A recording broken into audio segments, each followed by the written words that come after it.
Welcome to রূপ sir defence academy.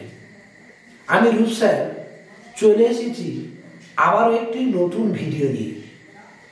100% কমনযোগ্য math নিয়ে প্রত্যেকটি সরকারি চাকরি পরীক্ষার জন্য। আজকের ম্যাথগুলি খুব সহজভাবে এবং সুন্দর সুন্দর ট্রিক্সের মাধ্যমে আমি সমাধান করতে চলেছি।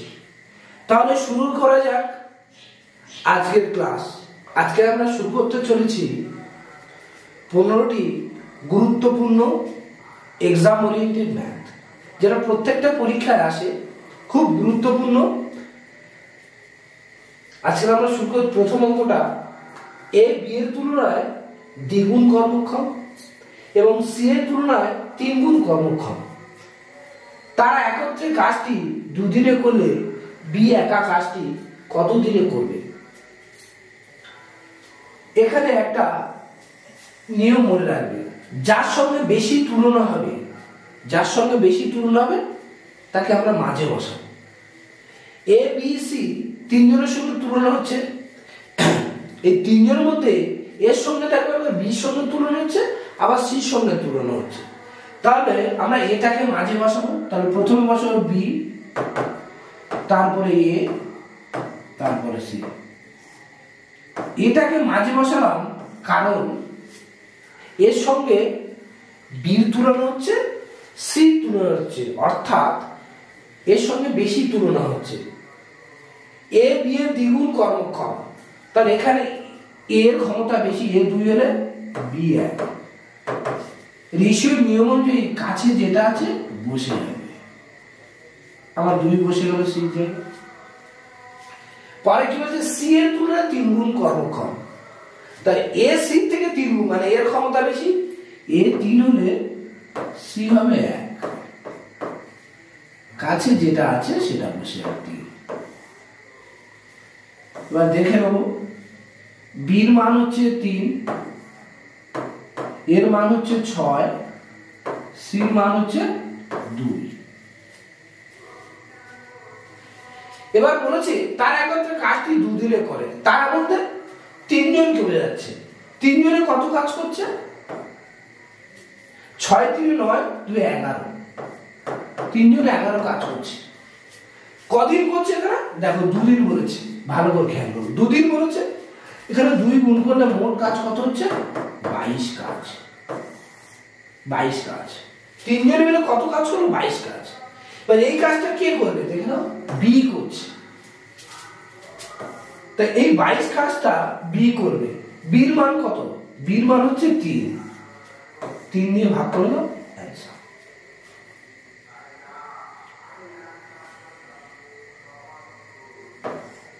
বাইশ 7 21 7 পূর্ণ 1 অপশন 2 অ্যানসার। ভালো করে বুঝে নাও, প্রত্যেকটা অঙ্ক ইম্পর্টেন্ট। আজকের সাজেশনের মোস্ট ইম্পর্টেন্ট অঙ্ক। এর পরবর্তী অঙ্কে আমরা চলে যাব। এটা একটি সূচকের অঙ্ক, প্রত্যেকটা পরীক্ষায় আসে, খুব ইম্পর্টেন্ট অঙ্ক, গুরুত্বপূর্ণ অঙ্ক।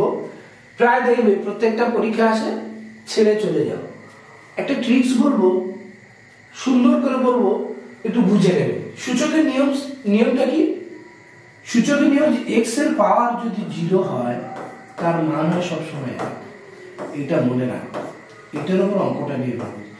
কি বললাম? এক্স এর পাওয়ার যদি 0 হয় তার মান কি হবে? 1 হবে। এবার দেখো আমার কোশ্চেনটা কি বলেছে, √3 পাওয়ার x সমান সমান 1।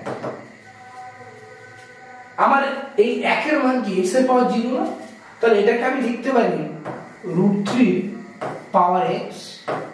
এই 1 এর জন্য √3 পাওয়ার 0, কারণ এটাকে আমরা x ধরেছি, বেসটাকে আমরা কি ধরেছি? x। এখানে √3 তুলে দিলে দেখো x এর মান কত? 0। আমার অপশন এ অ্যানসার। আরেকবার বুঝে নাও ভালো করে, অঙ্কটা খুব ইম্পর্টেন্ট অঙ্ক, প্রত্যেকটা পরীক্ষায় আসে। আমি ধীরে ধীরে বলছি। সূচকের একটা অঙ্ক। এই অঙ্কটা কি বলছি, x এর পাওয়ার যদি 0 হয় তার মান কত হবে? 1। আমি রুলস কি বললাম, √3 পাওয়ার x সমান 1। এই 1 এর মানটাকে আমি কি করেছি, এই √3 টা যেহেতু এটা বেস x, তাই আমি √3 টা বসিয়ে দিয়েছি, এর পাওয়ার কি 0। √3 তুলে দিলাম, x এর মান কত হচ্ছে 0। আমার অপশন এ অ্যান্সার। পরবর্তী কোশ্চেন,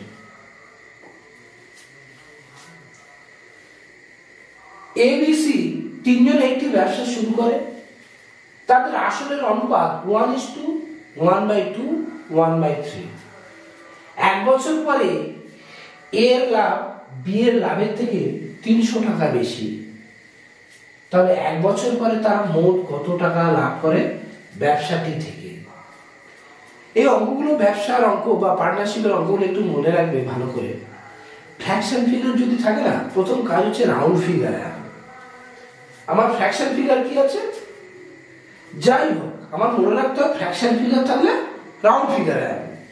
তাহলে 1:1/2:1/3, এটা হচ্ছে ফ্র্যাকশন ফিগার। রাউন্ড ফিগারে কিভাবে আনবো, তলারগুলো লসাগু করে আমি গুণ করে দেবো। তলারগুলো কি 2 আর 3 যদি আমি লসাগু করি কত হচ্ছে 6, তার প্রত্যেকের সঙ্গে 6 গুণ করে দেবো, এর সঙ্গে 6 গুণ করে দেবো, 6 গুণ করে দেবো।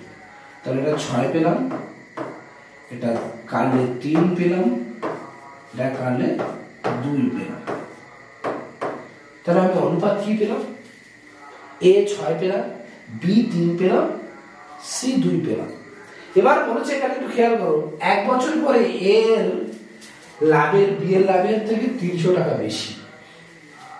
A আর B এর পার্থক্য কত বোঝাচ্ছে এখানে 3, আর এখানে পার্থক্য কত বোঝাচ্ছে 300।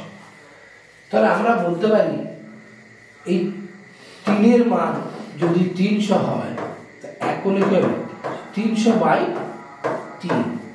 আমার অ্যান্সার কি চেয়েছে, এক বছর পরে তারা মোট কত, মোট দেখো 6 3 9 11 ইনটু 11 কেটে দাও 100। তাহলে আমার 1100 অ্যান্সার। আমার অপশন 3। আবার বলছি ভালো করে বুঝো, যদি কোনো পার্টনারশিপের অঙ্ক থাকে মাথায় রাখবে ফ্র্যাকশন ফিগার। এই যে ফ্র্যাকশন ফিগারটা আছে না, এই ফ্র্যাকশন ফিগারটাকে আমাদের প্রথম কাজ হচ্ছে রাউন্ড ফিগার আনা। কিভাবে করবো, তলারগুলো লসাগু করবো, করে প্রত্যেকের সঙ্গে গুণ করে দেবো। দেখো 6 গুণ করেছি 6 6 কেটে দিলে এর মান 6, বির মান 3, সির মান হচ্ছে 2। এবার এখানে পরিষ্কার করেছে এ বির থেকে 300 টাকা বেশি লাভ করে, মানে এদের পার্থক্য বোঝাচ্ছে। এ আর বির পার্থক্য এখানে 3 এর মান কত 300 বলছে, একই কত।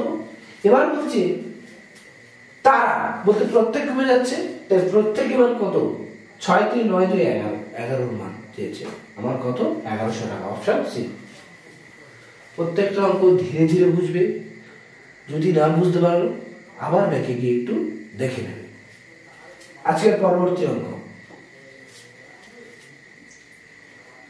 এটা খুব ইম্পর্টেন্ট একটা অঙ্ক, প্রত্যেকটা পরীক্ষা দেয়। এই অঙ্কটা হচ্ছে বাস্তব সংখ্যার অঙ্ক। আচ্ছা, বাস্তব সংখ্যাটা কি আগে বুঝতে হবে। বাস্তব সংখ্যার অবাস্তব সংখ্যা এই জিনিসটা না বুঝলে তোমরা এই অঙ্কটা নামাতে পারবে না। বাস্তব সংখ্যা কথার অর্থ হচ্ছে যদি কোনো সংখ্যাকে বর্গ করা হয়, ধরো একটা সংখ্যা এটাকে যদি আমি বর্গ করি, যদি এর রেজাল্ট পজিটিভ আসে, যদি প্লাস সাইন নেয়, তখন সেটাকে আমরা বাস্তব সংখ্যা বলব। যদি কোনো সংখ্যাকে আমরা বর্গ করি, যদি রেজাল্ট মাইনাস আসে, সেটাকে আমরা অবাস্তব সংখ্যা বলব। আবার বলছি, যদি কোনো সংখ্যাকে বর্গ করি, বর্গ করার পর যদি প্লাস আসে, এটা মাথায় রাখবে, সেটা বাস্তব সংখ্যা। আর যদি কোনো সংখ্যাকে বর্গ করি যদি মাইনাস আসে, সেটা অবাস্তব সংখ্যা।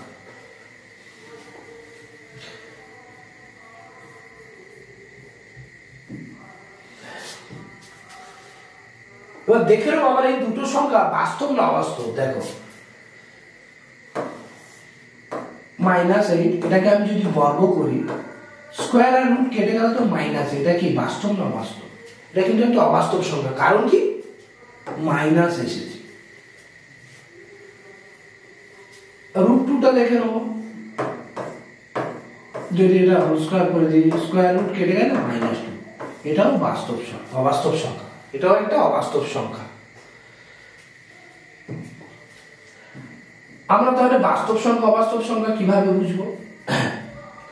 যদি কোনো সংখ্যাকে আমরা বর্গ করি, যদি কোনো সংখ্যাকে আমরা বর্গ করি, তার রেজাল্ট যদি পজিটিভ আসে তখন সেটাকে আমরা বাস্তব সংখ্যা বলবো।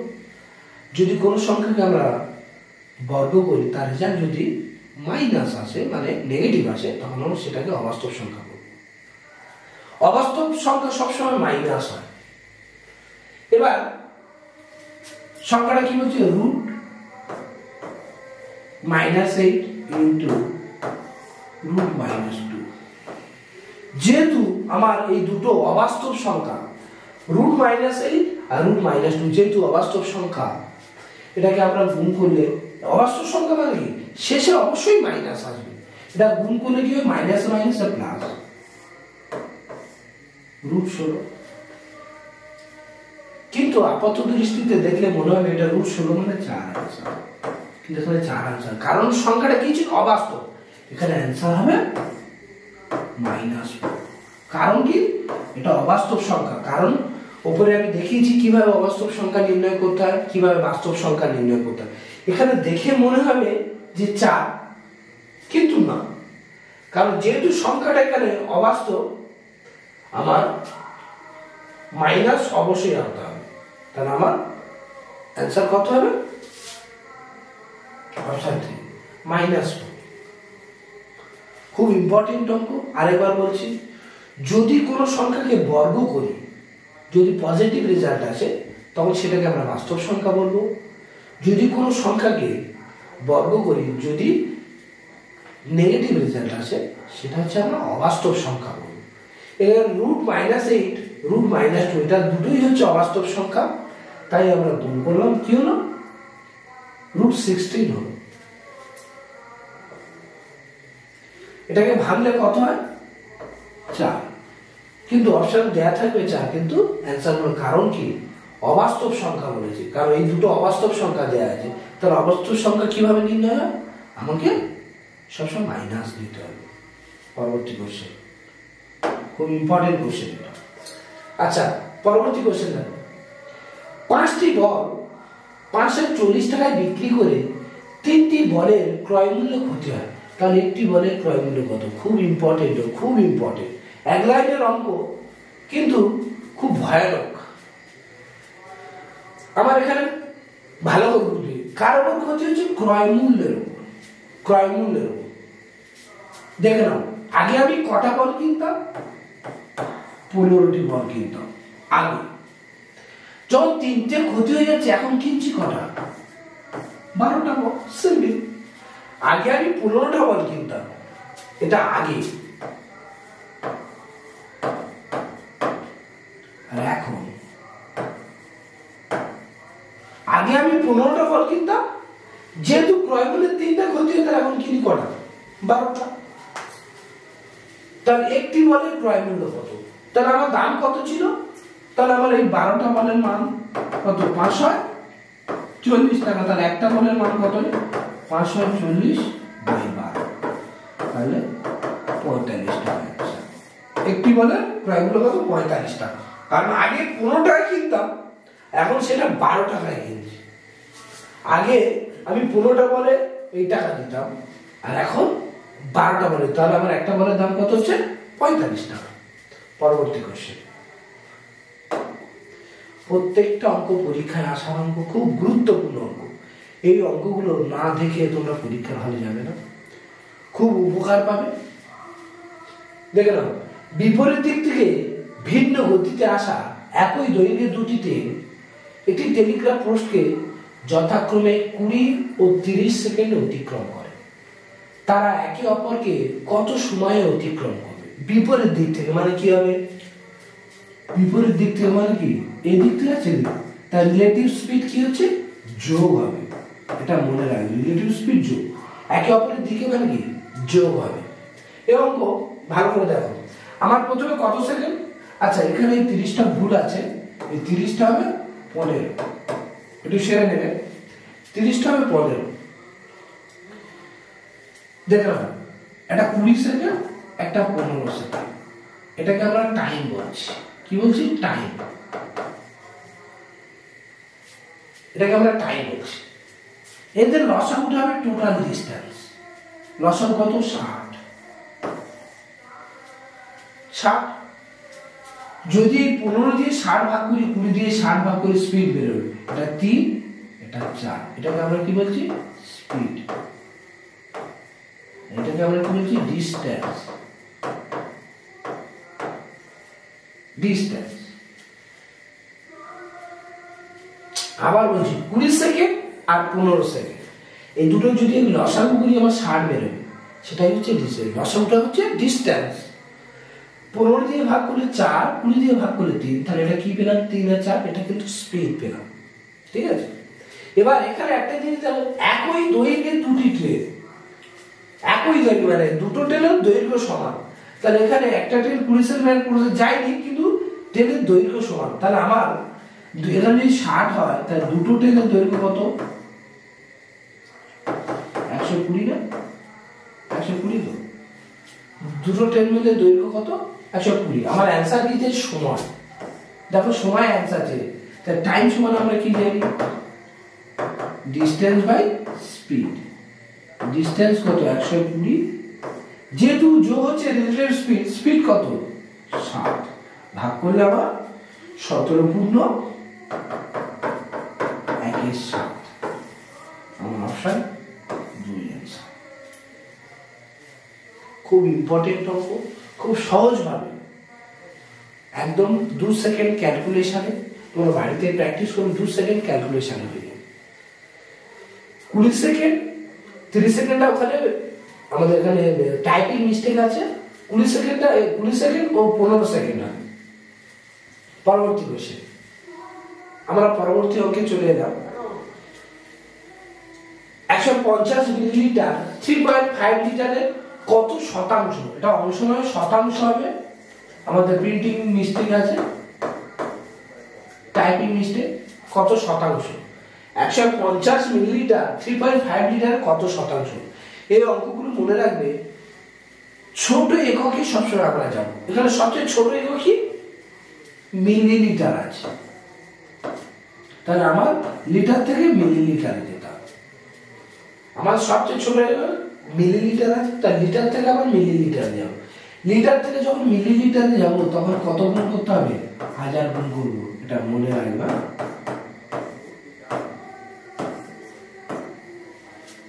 হয়েছে?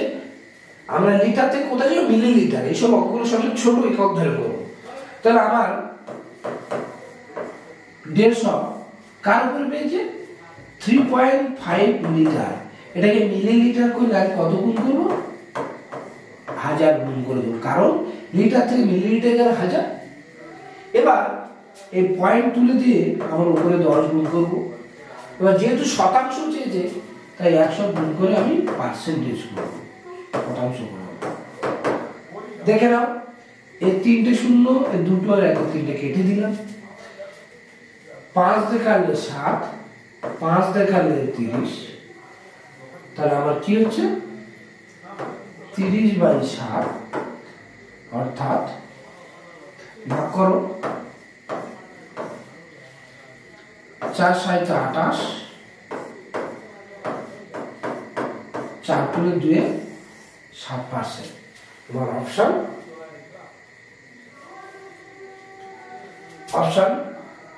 ভুল আছে এখানে, এই একটা হবে না, আমার অপশন ভুল। 4 × 2 = 7% অ্যান্সার হবে। পরবর্তী কোশ্চেন,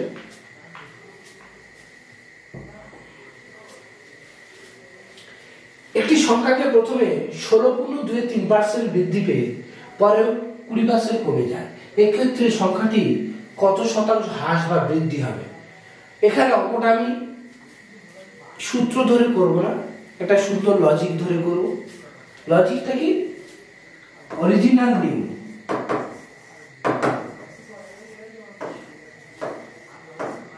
অরিজিনাল নিউ কথার অর্থ হচ্ছে অরিজিনাল মানে যেটা এখন, নিউ মানে কি যেটা হয়েছে। তারা প্রথম কত 16.2-3% বৃদ্ধি পেয়েছে। 16.2-3% বৃদ্ধি পেয়েছে মানে কি 1/6। কিভাবে পেলাম একটু দেখে নাও। 16.2-3% এটা ভাঙলে কি হবে 50/3%। পার্সেন্টেজ তুলে দিলে তলায় 100। 3 ইন্টু কত হচ্ছে 1/6। এইভাবে ভাঙবো কিভাবে 16.2-3% মানে কি 50/3%। পার্সেন্টেজ তুলে দিলে তলায় 100 গুণ 50 100 মানে 2 তাহলে 1/6। তাহলে এগুলো আমরা এইভাবে ভেঙে নেবো, দেখে নেবে তোমরা। তাহলে আমরা কি পেলাম, আমার অরিজিনাল 6 ছিল, তার কত বৃদ্ধি পেয়েছে 1 বৃদ্ধি পেয়েছে, তাহলে এখন হয়েছে কত 7। তার 20% কমে যায়। 20% কমে যাওয়া মানে কত 1/5 মানে 20% তুলে দিলে 100 কাটলে কত 5 মানে 1/5।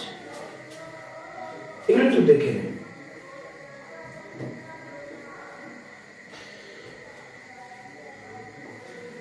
আমার 5 ছিল 1 কমে গেছে, আছে কত 4, 30 আর এটা 28।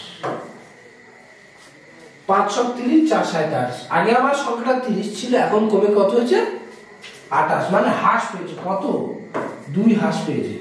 এই 2 হ্রাস পেয়েছে 30 এর উপর, পার্সেন্টেজ করলে 100। শূন্য কেটে দিলাম 20/3%।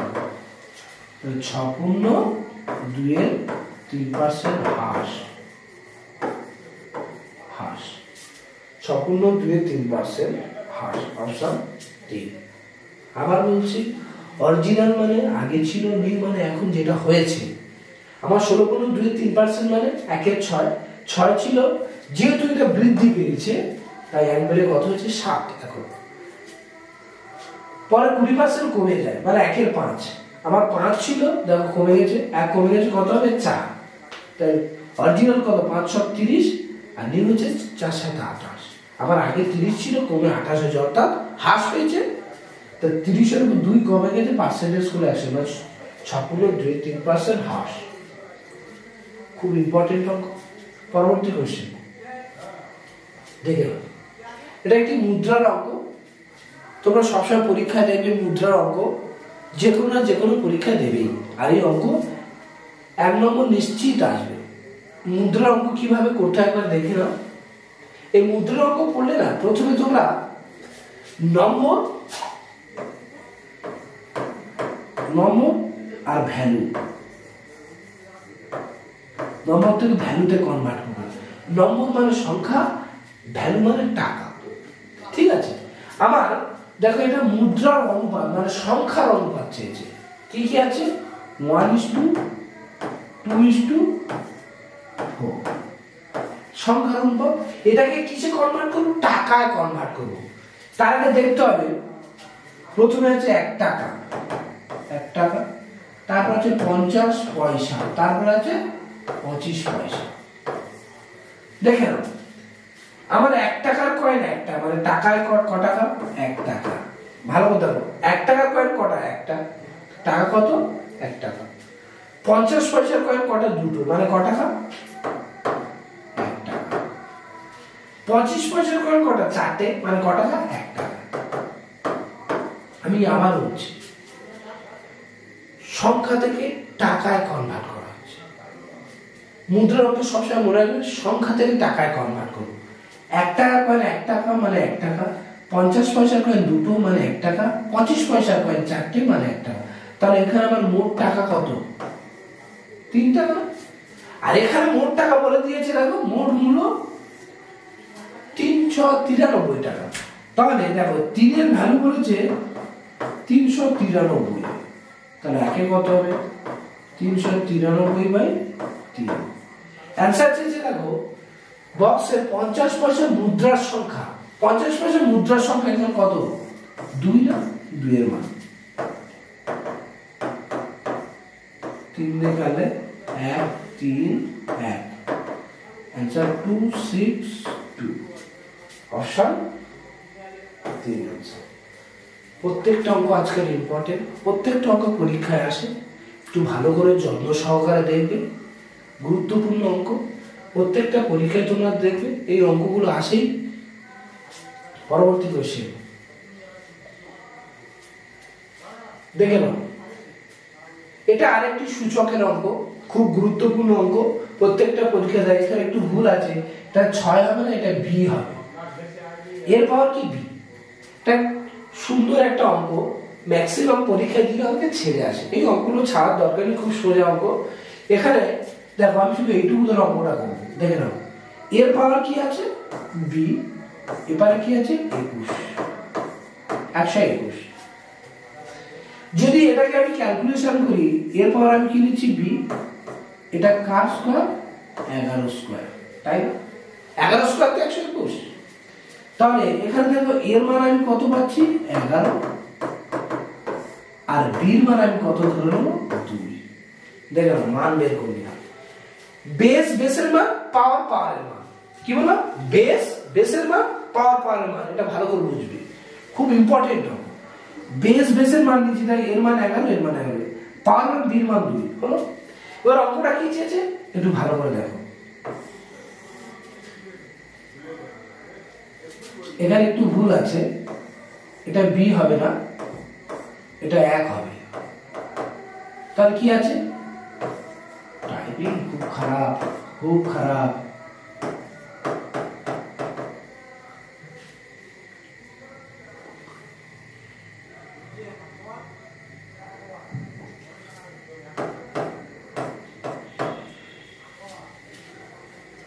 দেখে নাও এর মান কি পেলাম 11, তাহলে মান পুট করে দাও।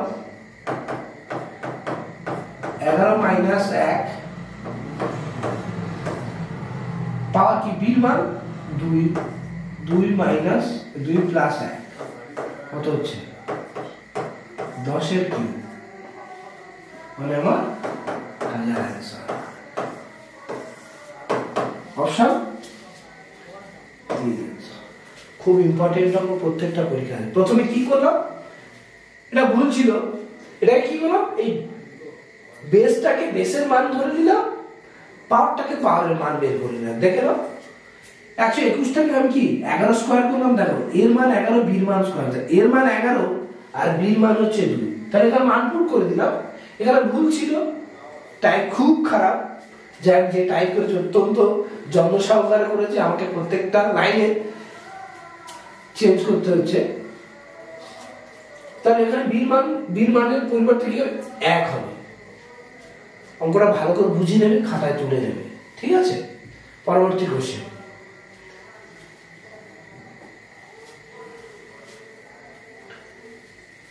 এটা আরেকটা অঙ্ক, খুব দেয় পরীক্ষায়। এখানে একটা লজিক তোমাদের বলবো, যদি পরপর বেড়ে যায়, ধরো 1 plus 2 plus 3 dot dot dot dot, যদি পরপর বাড়তে থাকে না, এর একটা রুলস আছে, এটা মনে রাখবে। যদি পরপর বাড়তে থাকে, রুলসটা কি, n into n plus 1 by, কি বললাম, যদি পরপর সংখ্যা বাড়তে থাকে 1 2 3 4 5 6 অসীম, তাহলে কি হবে n into n plus 1 by 2। যদি পরপর কমে কি 1 মাইনাস, যদি পরপর কমে, সরি, যদি পরপর কমে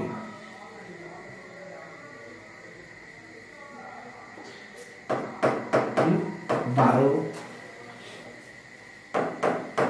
11 10 ডট ডট ডট ডট 1, যদি পরপর কমে তখন রুলস কি হবে n ইনটু n মাইনাস 1।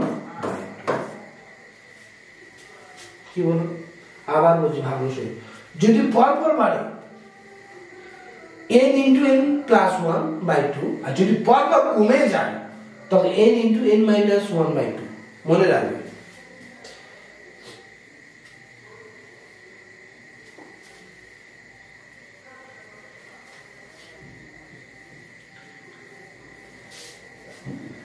দেখে নাও, এবার অঙ্কটা করবো। বলছি একটি ঘড়ি একটার সময় একবার, দুটোর সময় দুবার, ডট ডট 12টার সময় 12 বার। মানে বলতে আছে যখন একটার সময় কি 1 ঘন্টা পড়বে, দুটোর সময় 2 ঘন্টা পড়বে, ডট ডট ডট 12টার সময় 12টা ঘন্টা পড়বে। এটা বাড়ছে, দেখো কোন রুলসটা ধরবো, n into n plus 1 by 2। n এর মান কি সবচেয়ে বড় সংখ্যা, n এর মান হবে সবচেয়ে বড় সংখ্যা মানে 12। n এর মান কি হবে সবচেয়ে বড় সংখ্যা, মাথায় রাখবে।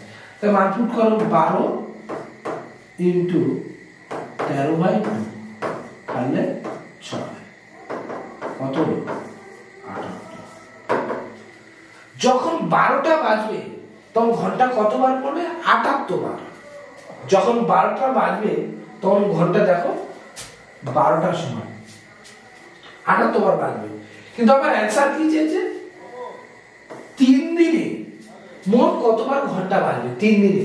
আচ্ছা একদিনে মোট কবার 12টা বাজে, দেখ একদিনে মোট দুবার, রাত 1টা থেকে দুপুর 12টা, আবার দুপুর থেকে রাত 12টা। তাহলে 24 ঘন্টায় দিন হলে একদিনে দুবার 12টা বাজে। তাহলে 3 দিন বলেছে, কবার 12টা বাজবে, 3 দিন বললে একদিনে যদি দুবার 12টা বাজে, 3 দিনে মোট 6 বার 12টা বাজবে। 6 বার 6 into 78। আমার অ্যান্সার 848 742 তাহলে 46 848। ভুল হচ্ছে একটু ক্যালকুলেশন।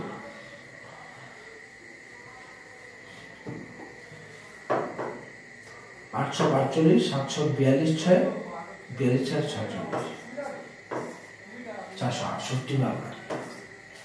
আবার বলছি ভালো প্রশ্ন, যখন পরপর বেড়ে যাবে কি বললাম plus 1 n into n plus 1 by 2।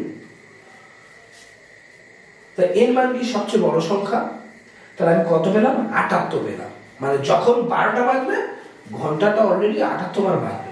কিন্তু আমার 3 দিন চেয়েছে, একদিনে যদি দুবার হয় তাহলে 3 দিনে কত, একদিনে যদি দুবার 12টা বাজে তাহলে 3 দিনে কত 6 বার বাজবে। তাহলে তার সঙ্গে 6 বার 78টা যোগ হবে, তাহলে গুণ করলে কত 468 বার টোটাল ঘন্টা বাজবে 3 দিনে। পরবর্তী খুব ইম্পর্টেন্ট অঙ্ক, বুঝে নেবে, বারবার দেখবে, প্রত্যেকটা পরীক্ষায় আসবে, প্রত্যেকটা পরীক্ষায় খুব দেয়। আবার আরেকটা সূচকের অঙ্ক, এভারগ্রিন অঙ্ক, এটা খুব দেয়। আমি সূচকের অঙ্কে কি বলেছিলাম, একটা রুলস তোমাদের শিখিয়েছিলাম গত ভিডিওতে, একটু রিপিট করে তোমরা দেখে নেবে। পাওয়ারের সঙ্গে পাওয়ারের সম্পর্ক কি, গুণের সম্পর্ক। কি বললাম, পাওয়ারের সঙ্গে পাওয়ারের কি সম্পর্ক, গুণের সম্পর্ক। এই সূচকের অঙ্ক যখন থাকবে না, আমি পাওয়ারের আগে ক্যালকুলেশন করব। প্রথম পাওয়ার কি আছে -5/3 যেহেতু গুণের সম্পর্ক। তারপর পাওয়ার কি আছে -3/5। তারপরে পাওয়ার কি আছে -5। এবার দেখো আরেকটা পাওয়ার আছে, রুটটা কিন্তু একটা পাওয়ার, মনে রাখবে রুটটা কিন্তু একটা পাওয়ার। আমি তোমাদের শিখিয়েছিলাম, ভালো করে দেখো। রুট মানে কিন্তু 1/2, কিউব রুট মানে 1/3, 4 রুট মানে 1/4। এগুলো একটু বুঝে নেবে। এখানে কি স্কোয়ার রুট আছে, মানে কি হবে আমার 1/2। আমার সব কিন্তু পাওয়ারের কাজ হয়ে গেল। দেখে নাও, কেটে দাও, 3 3 কেটে গেল, 5 5 কেটে গেল।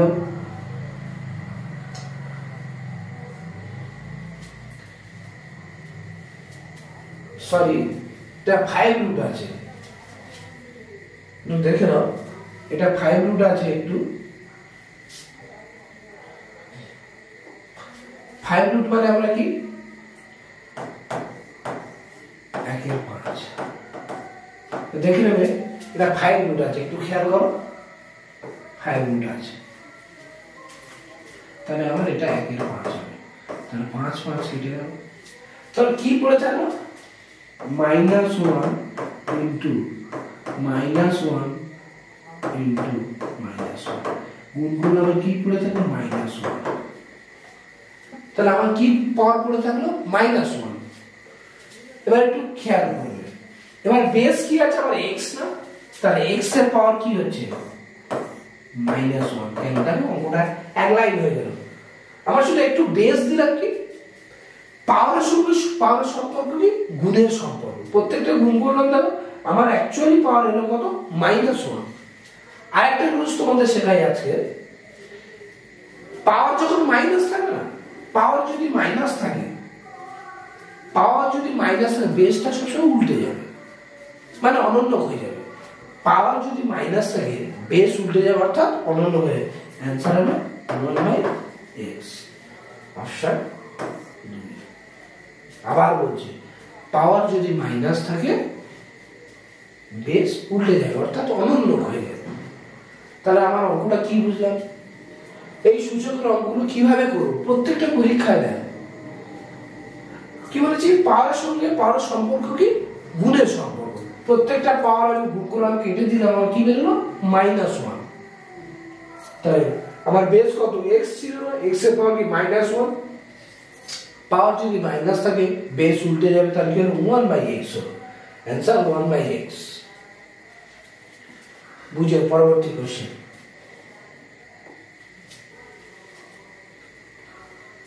অঙ্কটা দেখো খুব ছোট অঙ্ক।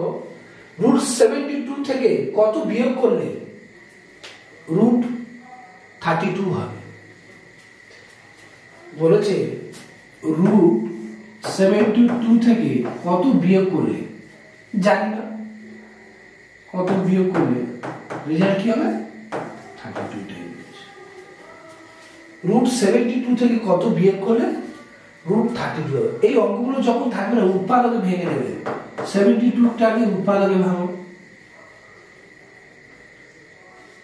2 দিয়ে ভাঙো কত 36, আবার 2 দিয়ে ভাঙো 18, আবার 2 দিয়ে ভাঙো 9, 3 দিয়ে ভাঙো 3।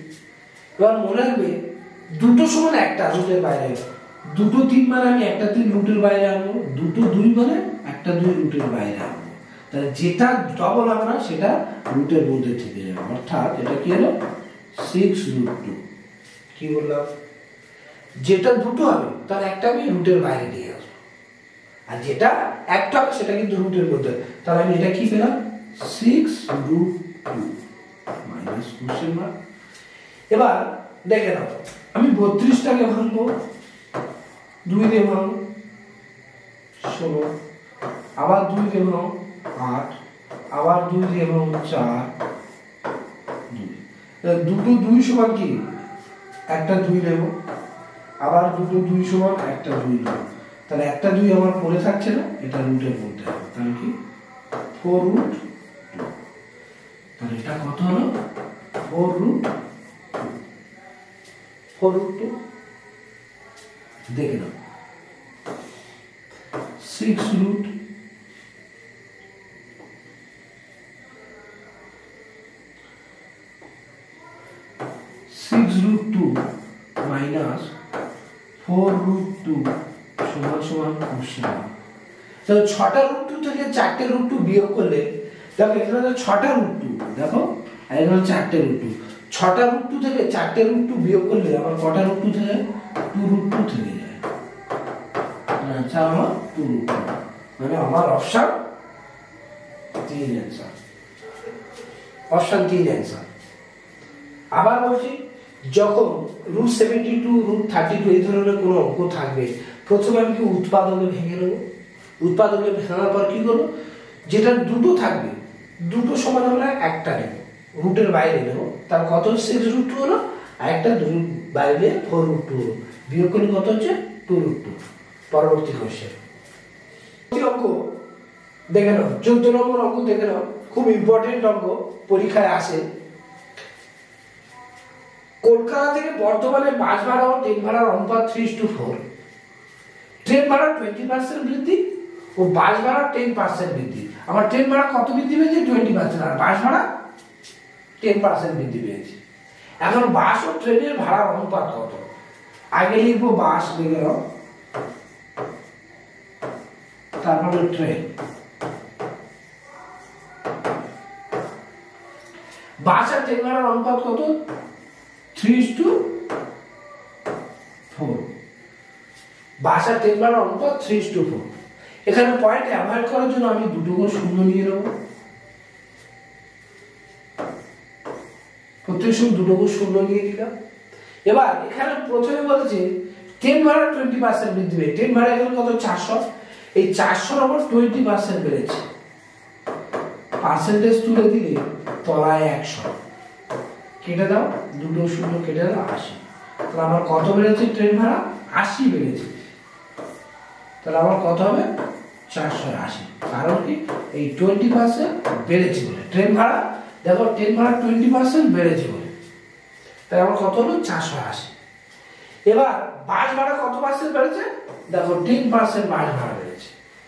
এবার দেখো 300-র উপর যদি আমি 10% বাড়াই, পার্সেন্টেজ তুলে দিলে তলায় 100, আমার কত বাড়ছে? 30 বাড়ছে।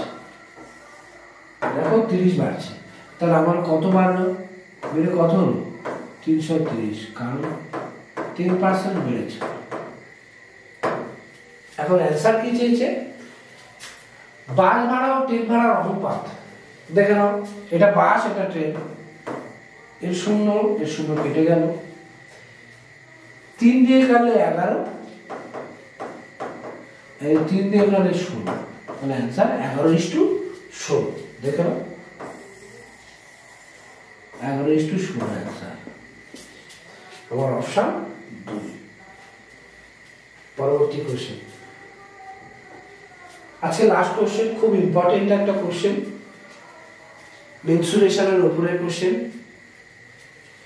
একটি রম্বসের একটি কর্ণের দৈর্ঘ্য অন্য একটি কর্ণের দৈর্ঘ্যের 3 গুণ। যদি রম্বসটির ক্ষেত্রফল 96 বর্গ সেমি হয়, তাহলে বড় কর্ণটির দৈর্ঘ্য কত? আগে রম্বসটা কি আগে দেখায়। রম্বস হলো যার প্রত্যেকটা বাহু সমান। কি বললাম? রম্বসের প্রত্যেকটা বাহু সমান, কিন্তু কোণগুলি 90 ডিগ্রি বাদ দিয়ে যাবে, সেটা হবে রম্বস। রম্বসে অর্থাৎ রম্বসের কোন 90 ডিগ্রি হবে না, 90 ডিগ্রি বাদে যা হবে সেটাই হচ্ছে রম্বস। দুটো শর্ত কি? রম্বসের প্রত্যেকটা বাহু সমান, আর কি রম্বসের কোন 90 ডিগ্রি হবে না। সে 90 ডিগ্রি বেশি হতে পারে, কম হতে পারে, কিন্তু 90 ডিগ্রি হবে না। 90 ডিগ্রি হলে সেটা রম্বস থাকে না, বর্গক্ষেত্র হয়ে যায়। রম্বসের দুটো কর্ণ বলছে, একটা কর্ণ একটা কর্ণের 3 গুণ। আমি যদি প্রথম কর্ণটাকে এ ধরি, বড় কর্ণটাকে 3 এ ধরি, আমি প্রথম কর্ণটাকে কি ধরছি এ, আর বড় কর্ণটাকে 3 এ ধরেছি। এবার রম্বসের ক্ষেত্রফল 96 বর্গ সেমি। রম্বসের ক্ষেত্রফলের সূত্র কি? Half into d1 into d2 সমান 96। এটা রম্বসের ক্ষেত্রফল সূত্র। হাফ ইন্টু d1 মানে প্রথম ডায়াগোনাল, d2 মানে দ্বিতীয় ডায়াগোনাল কর্ণ। তাহলে হাফ ইন্টু d1 কত? a, d2 3a সমান সমান 96। 3a স্কয়ার সমান 96 ইন্টু 2। 3 দিয়ে 96 কাটলে 32, তাহলে স্কয়ার সমান 64। তাহলে এর মান কি? রুট ওভার 64, এর মান হচ্ছে 8। তাই রম্বসের এর মান কত? 4। আমার অ্যান্সার কি দিয়েছে দেখো, বড় কর্ণ। বড় কর্ণ, এবং বড় কর্ণের মান কত? 3 এ না, দেখে নাও 3 ইন্টু 8, 24 অ্যান্সার। 3 ইন্টু 8 মানে 24। আমার অপশন 4। আজকের এই পর্যন্ত। অঙ্কগুলো ভালো লাগলে প্রত্যেকে লাইক এবং সাবস্ক্রিপশন দেবে। পরবর্তী ভিডিও খুব শীঘ্রই আসতে চলেছে। ভালো করে মন দিয়ে ক্লাসগুলো করবে। প্রত্যেকটা অঙ্ক খুব গুরুত্বপূর্ণ অঙ্ক, পরীক্ষায় আসে। এই অঙ্কগুলো ভালো করে প্র্যাকটিস করবে। ব্যাকে গিয়ে ধীরে ধীরে প্রত্যেকটা অঙ্ক ধরে ধরে প্র্যাকটিস করবে। নমস্কার, আবার দেখা। আজকে এই অঙ্কগুলো ভালো লেগে থাকলে প্রত্যেকে সাবস্ক্রাইব করবে এবং বেশি বেশি করে লাইক এবং শেয়ার করবে তোমার বন্ধুদের সঙ্গে, যাতে আগামী দিনে আরো নতুন নতুন সুন্দর সুন্দর খুব গুরুত্বপূর্ণ 100% কমনযোগ্য আমরা ভিডিও আনতে পারি। নমস্কার।